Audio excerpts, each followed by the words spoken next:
wala pa kaming recent data. I don't want to make up a number. Pero yung ano po, information kasi sa amin, yung youth is around 80% of the youth want to be involved in national issues, want to have a say in national issues. So if that's the barometer, kumbaga yun yung sign for us to make an issue out of this.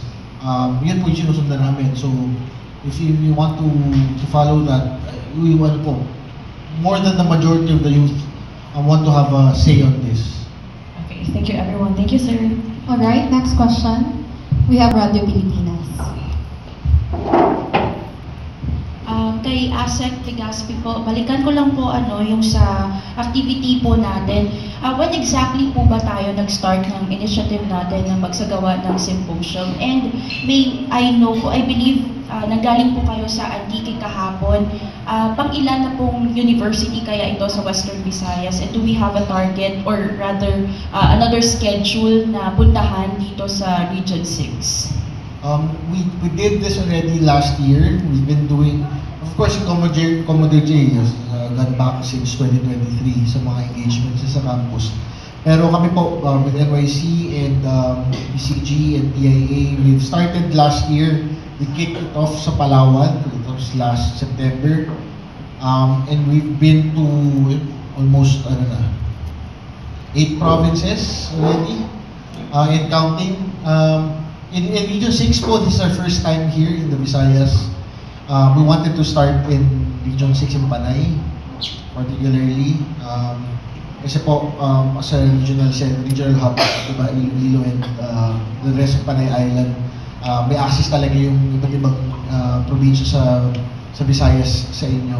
And of course, the universities here are mas marami compared sa ibang probinsya. We've gone to University of Antique yesterday, ngayon po John B. Lacson. We hope to have an engagement with UP Visayas and West Visayas State U soon. We're already planning it. Wala po kaming date dyan, pero we started our discussions with the universities and with the Commission on Higher Education as well. Nag-ano rin po sila, they reached out to us on how to be part of this. So you will look forward to engaging the state use the next engagements. Sir, na-mention niyo po kanina na we want to make West Philippine Sea a national issue.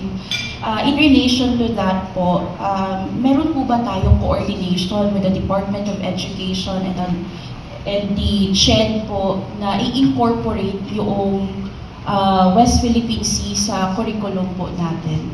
Yes, ma'am.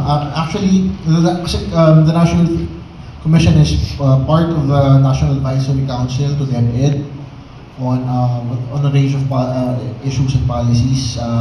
We've integrated our stand that we must include the West Philippine Sea issues part of our curriculum.